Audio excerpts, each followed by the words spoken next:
Halo semuanya, di video kali ini kita akan belajar mengenai Dynamic Host Configuration Protocol atau sering disingkat DHCP atau DHCP ya. Nah, jadi sebelumnya kita ada di sini topologi ya. Topologi ya jaringan dengan switch, di mana ini setiap PC dikonfigur secara statik dengan alamat network 10.0 ya. 192.168.10./24. Jadi kalau kita ping dari PC 1 ke 10.2 bisa ya ini ke 10.3 demikian seterusnya 10.4 dan 10.5. Nah, ini pengalamatan secara statik jadi kita ketikkan secara manual ya di setiap PC.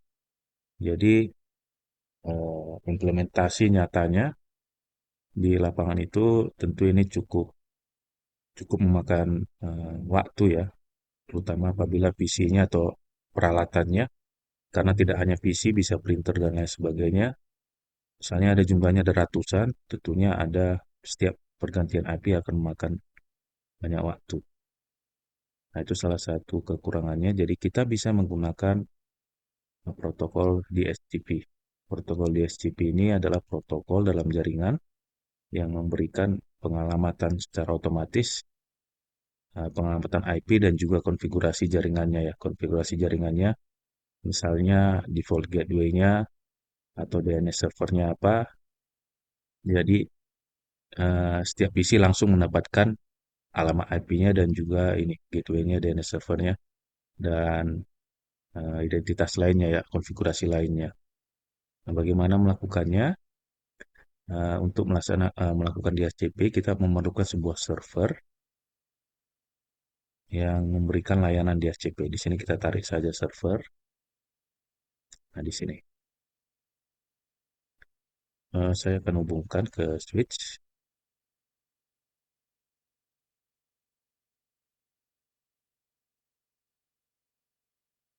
Oke, kemudian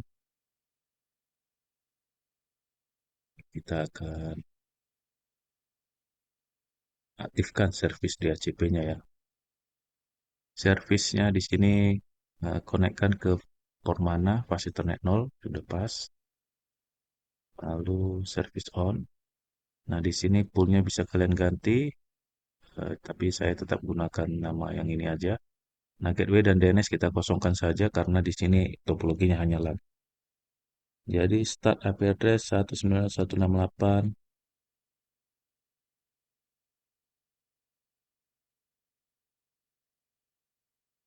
10 misalnya kita coba mulai dari 100 ya.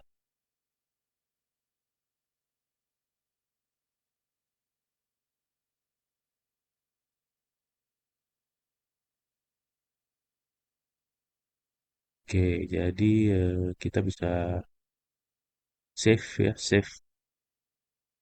Nah, ini udah ada. Jadi ada service server pool dengan alamat mulai dari 10.100 25.25.250. Oke. Nah, servernya sendiri kita kasih alamat.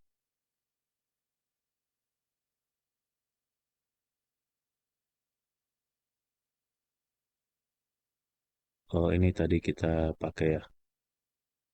Nah, PC yang sebelumnya masih statik, kita ubah saja 10. Hmm, coba.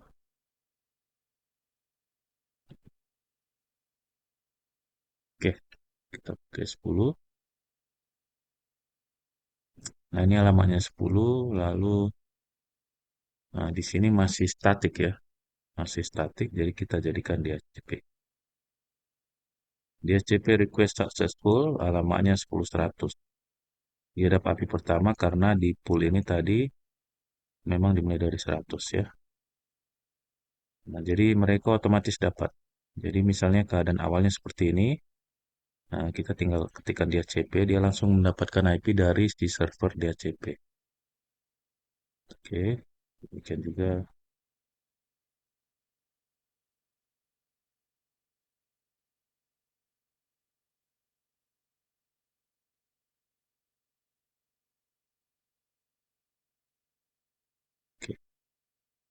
Ada beberapa cara lain selain mengklik ini tadi.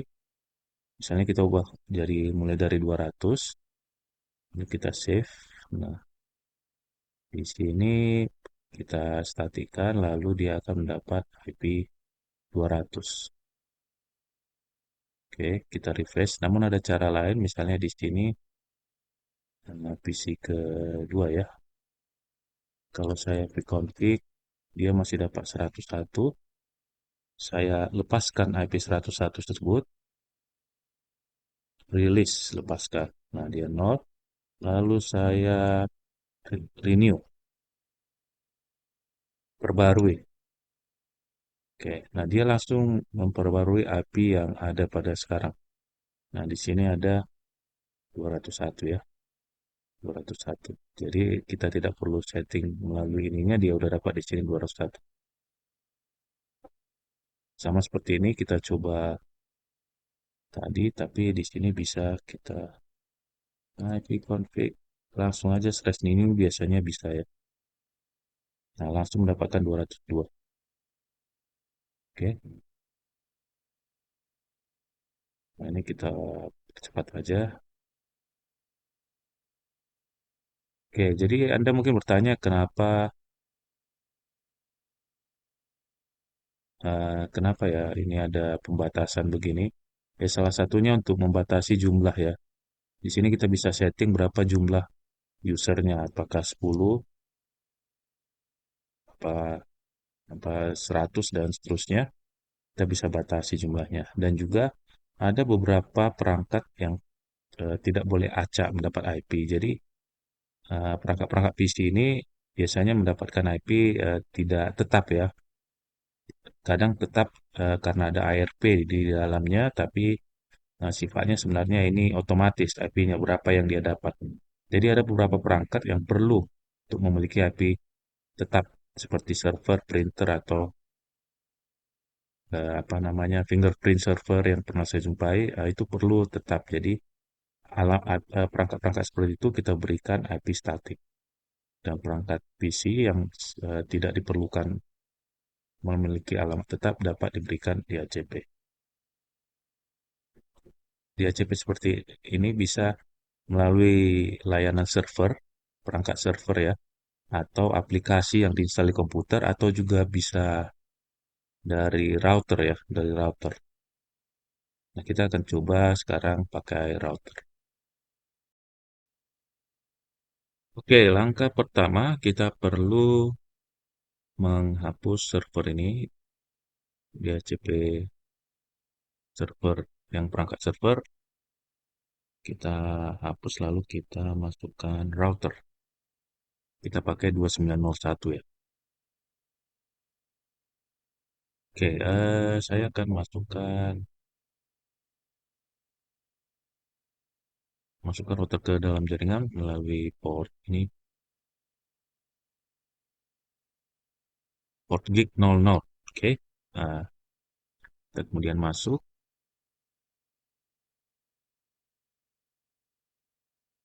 Kita akan memberikan IP. Kali ini kita akan memberikan IP pada network yang alamat network berbeda ya. Kelas B aja kita pakai. Interface gig 00. Oke, IP address 72.16.10.1 ya. Satu saja. Oke, kemudian kita akan menghidupkan atau mengaktifkan service DHCP. Jadi router ini akan kita jadikan DHCP server ya. Perintah pertama, service DHCP. Ini untuk mengaktifkan. Lalu kita namai sama seperti perangkat server tadi. Nah, tadi awalnya kita on. Nah, ini perintahnya service DHCP. Lalu sekarang kita namai poolnya. IP DHCP pool kita namai saja Daniel pool. Oke, Anda bisa namai bebas. Oke, rentangnya 8, sorry, 172 kita pakai ya.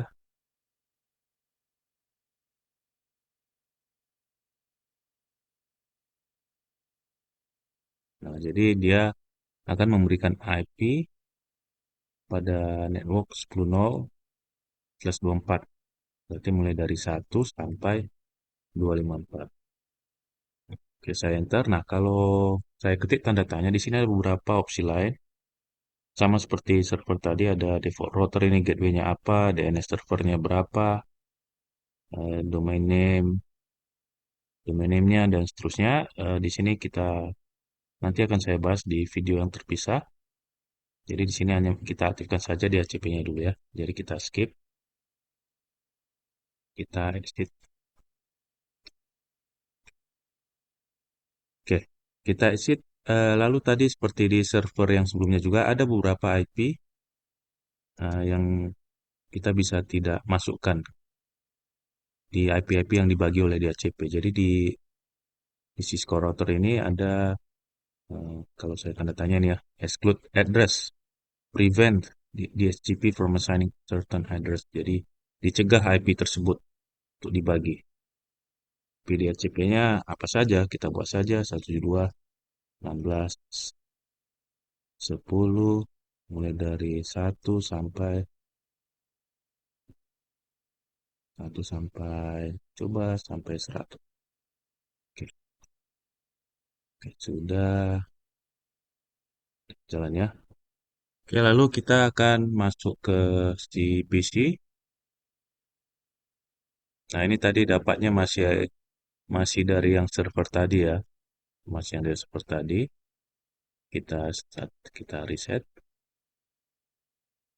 Nah, sekarang dia mendapat IP 172.16.10.101. Kenapa? Karena dari 10.1 sampai 10.100 itu sudah dikecualikan.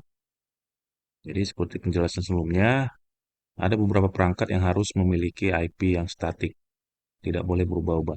Nah, ini biasanya digunakan untuk ini. Dari sini sama aja 102 dan seterusnya. Kembali kita bisa coba di sini address renew 103,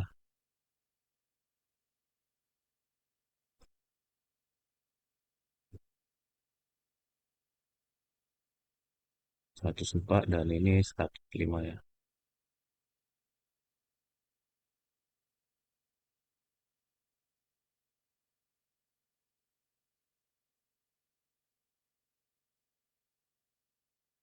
Oke, pada router ini kita bisa melihat beberapa parameter ya penggunaan DHCP. Contohnya di sini IP, so IP, DHCP, binding ya, binding. Di sini bisa Anda lihat IP-IP mana yang menggunakan IP DHCP tadi, misalnya 101, hardware-nya 0090 OC3A. Hardware-nya sini MAC address ya, jadi sini 101.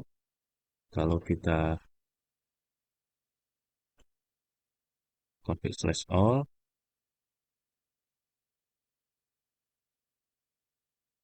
nah ini tadi 0090 OC3A B3DB.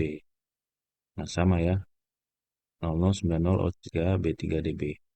Jadi dia dapat mengetahui siapa yang menggunakan IP yang dibagi tadi. Oke, coba kita ini pull. So, IP DHCP pull. Nah, ini parameter ya dari si Daniel Pool ini. IP dari mana? 10 sampai 254. Oke, jadi demikianlah pembelajaran kita. Nah, yang lebih lanjut dari si DHCP akan saya bahas di video berikutnya. Jadi demikian dulu video ini, semoga bermanfaat. Sampai jumpa di pembelajaran kita berikutnya. Terima kasih.